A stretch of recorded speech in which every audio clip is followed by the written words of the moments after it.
A gente estava falando da mediunidade de efeitos físicos. Tem a psicografia, uma das mais conhecidas, porque o Chico Xavier popularizou a psicografia. É o médium mecânico ou semimecânico, onde os espíritos utilizam a mão do médium para escrever consciente ou inconsciente. Então ele pode estar consciente, ele empresta as mãos, os braços, e os espíritos vão escrever. Seja à esquerda, seja à direita, de trás para frente, em outra língua, não importa. Ele pode estar consciente, como ele pode estar semiconsciente, ele pode estar totalmente inconsciente. Isso pode acontecer, tá? Tem os videntes. Essas aqui são os mais comuns, tá? Os videntes veem espíritos com os olhos abertos ou fechados. Ah, mas como é que eu posso ver de olho fechado? Porque, na verdade, a gente tem um olho espiritual aqui no nosso chakra frontal, que é chamado de terceira visão, né? E é com essa aqui que a gente consegue ver a espiritualidade. Na verdade, a nossa ligação, quando a espiritualidade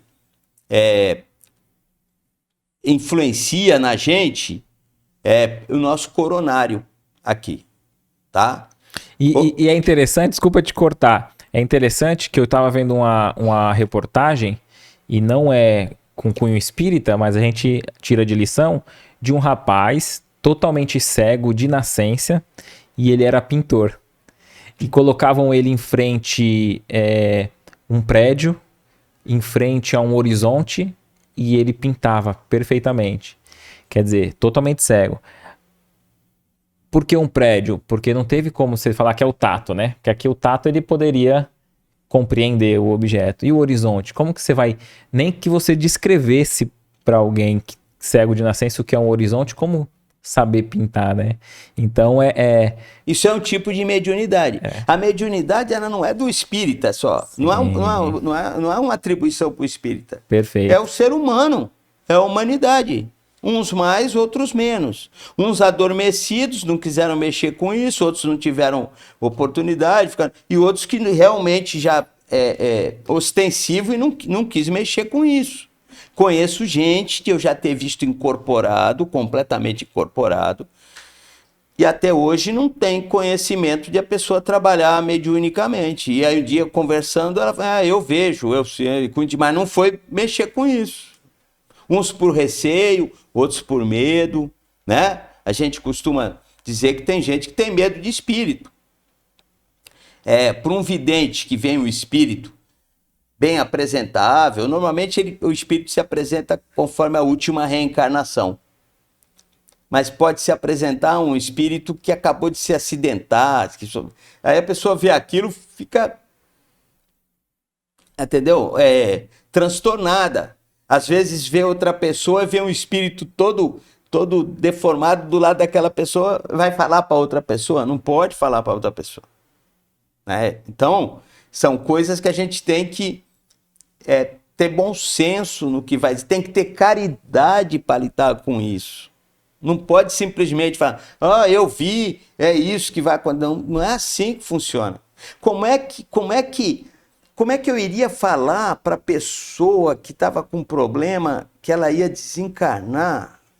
Eu não saberia. Ainda bem que aconteceu de eu esquecer e de eu chegar atrasado. Foi uma bênção isso. Foi uma bênção.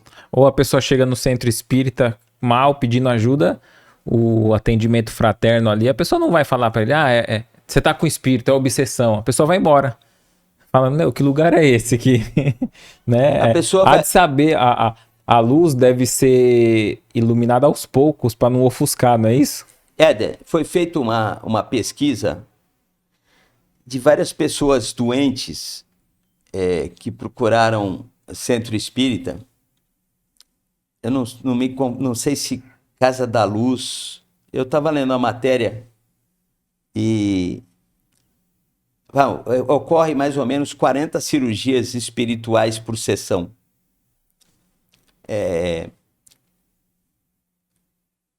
a mediunidade ela já é estudada até em universidade, tá?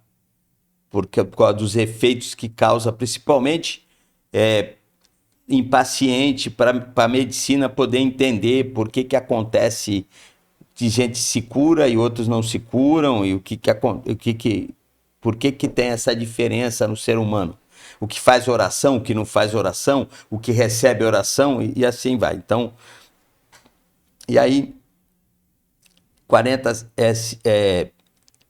cirurgias espirituais, sem tocar no paciente.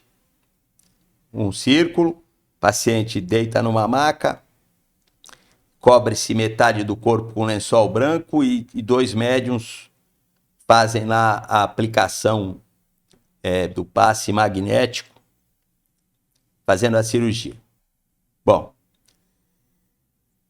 se pesquisou sobre essas pessoas, a pesquisadora foi lá e entrevistou 110 pessoas. As 110 pessoas, por unanimidade, falaram que a partir dali elas se sentiram melhor. E aí, mas por que foi procurar a casa espírita? Porque já não aguentava mais os tratamentos médicos e fitoterápicos, não aguentava mais. Então a pessoa chega, ela vai numa casa espírita porque ela já está, muitas vezes, ela está desesperada, é a última das esperanças dela, ela não consegue mais nada, ela vai lá. Então ela tem que ser acolhida fraternalmente, de uma maneira que ela se sinta acolhida, né? Bem, amparada. É isso. E um bom acolhedor ali, para essa pessoa que chegou nessa situação, jamais vai recomendar a pausa ou a interrupção do tratamento médico. De jeito nenhum. Inclusive, você não pode fazer o exercício legal de medicina. Então, várias casas que eu frequento, tem lá uma plaquinha recomendamos a continuidade no tratamento médico. O tratamento espiritual não dispensa o tratamento médico. E sabe o que é interessante? Eu li recentemente o livro Quem Tem Medo da Obsessão, do Richard Simonetti, né? Simonetti. E lá ele diz que em breve, e já está acontecendo, no médico você vai ler a plaquinha. O tratamento médico não proíbe o tratamento espiritual. Então, uma brincadeira, o oposto, né? Tipo assim... mas o que acontece? É mais raro, mas já acontece, né? Então, de ter médicos que... Eu tenho um amigo, ele conta que ele chegou do trabalho correndo, foi tomar banho e esfregou a cabeça e aqui na orelha, aí começou a sangrar. Aí ele acabou, tomou o banho, foi fazer o que tinha que fazer. E aí ele foi no médico e era um tipo de câncer. E aí acabou, tirou um pedacinho da orelha, né? Mas além do tratamento médico, ele procurou um tratamento espiritual. E ele foi, fez o tratamento espiritual, papapá. E depois, nos retornos do médico,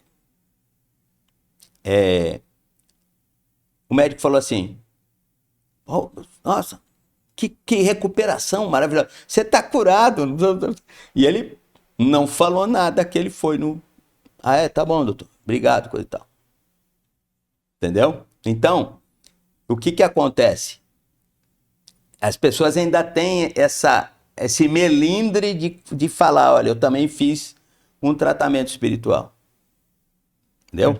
Como eu soube de casos de pessoa que já estava com sério problema circulatório, correndo o risco até de ter alguma amputação, e fez um tratamento, e quando terminou, falou: está curado, coisa e tal. E a pessoa fala: como é que eu posso ajudar? O que vocês precisam de alguma coisa aí que eu possa... Não, a gente não precisa de nada. A gente precisa de trabalhador. Ah, mas isso eu não posso. Então, isso eu não vou fazer. Então, a pessoa queria ajudar materialmente. E a casa espírita não queria nada materialmente. Ela queria de uma doação pessoal, de um trabalho pessoal, né? Então, do mesmo jeito que você falou do rapaz que não enxerga, que é um tipo de mediunidade, que ele consegue pintar, todo o material nosso, a gente não precisa da visão para ter contato com a espiritualidade, a gente não precisa da audição. O ouvido para a espiritualidade não é o ouvido material, o ouvido que precisa usar prótese auditiva.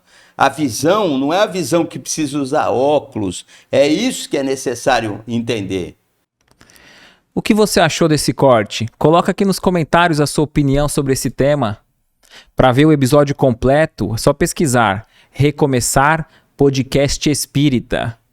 E caso tenha ficado alguma dúvida sobre a doutrina espírita, é perfeitamente normal. Procure ler as obras de Allan Kardec.